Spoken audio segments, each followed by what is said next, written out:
But we begin with House Oversight Committee Chairman, South Carolina Congressman Trey Gowdy. Congressman, good evening. Great to have you here as always. So let me start with the FBI and the email investigation. What is new there that causes a new look at this? I think the most recent new thing is the allegation that Director Comey or the Bureau may have made up their mind in May of 2016, whereas they announced their decision in July. So they interviewed 24 witnesses after they had already made up their minds. That's the allegation. But Martha, it's more than that. There were Democrats that were really unhappy with the Department of Justice last fall. There were Republicans that were unhappy earlier in the year. And that's the one entity that everyone has to have confidence in. Even if you disagree with the decisions that are reached, you have to understand those decisions and you have to have confidence that they were apolitical.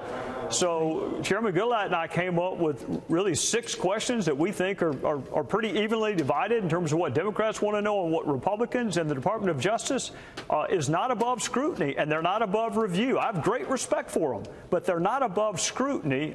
In 2016, in my opinion, left a lot of unanswered questions for the department. Yeah, I know one of those is why the Hillary Clinton investigation was discussed and the Trump investigation in terms of the possibility of Russian collusion was not discussed. But in terms of what you just mentioned and the political aspect of this, is there any evidence that Loretta Lynch made a phone call, that she asked anyone before she took that meeting with Bill Clinton on the tarmac? If there's evidence of that, Martha, I haven't seen it, and it has not been brought to my attention. But you put your finger on exactly why you need to have investigations. You need to come up with a list of witnesses, and of course, she's on that witness list, and then you need to access the documents. Again, you and I are having this conversation because someone sought to access documents from the Department of Justice. So you do all of that, and then you do your interviews, transcribed interviews, which is my preferred way of doing it. And whatever you learn, you share in a public forum. But you don't start with public hearings. You end with public hearings. You have to do the hard work of investigating before you get to that point. And in terms of that, do you expect that you will have access to anyone at the FBI who may have been privy to the writing of the Jim Comey draft when he started to put that together 2 months before reaching his conclusion about Hillary Clinton? Well, that's a really good question, and that's going to be up to the Department of Justice. And so far, in some instances, we have gotten no better cooperation from the current Department of Justice than we did their predecessors. So that remains to be seen, whether or not the Department of Justice is cooperative. I would remind them of this. Congress created them, Congress funds them, and no entity is above oversight. I get oversight done on me every 2 years for sure, and more frequently than that, the Department of Justice is not above having to explain the decisions they reach or do not reach. And it doesn't have to be adversarial. But so far, it's been really difficult to get information from this Department of Justice, and I would recommend that they change that posture. That's interesting. Here's Hillary Clinton and her reaction to the reopening of these 2 investigations. I would say it's the same baloney they've been peddling for years, and there's been no credible evidence by anyone. In fact, it's been debunked repeatedly and will continue to be debunked.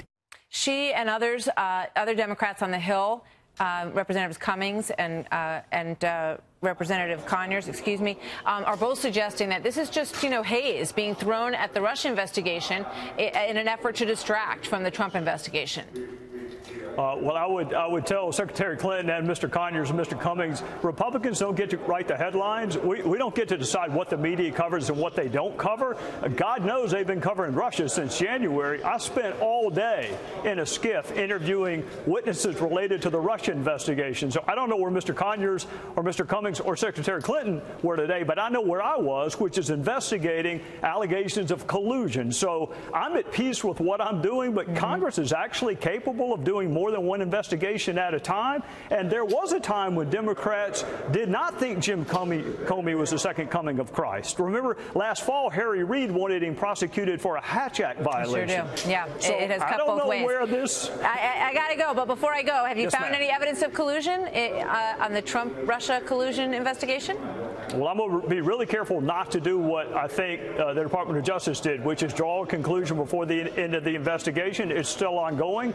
To date, there has not been a single witness who has provided a single piece of evidence supporting collusion, coordination, or conspiracy, but we are not through with the investigation. Well, that opens up a lot of questions about the dossier, which we will save for another day, Yes, and ma'am. another interesting conversation with you as always. Congressman Trey Gowdy, thank you so much, sir. Good to see you. Yes, ma'am. Thank you.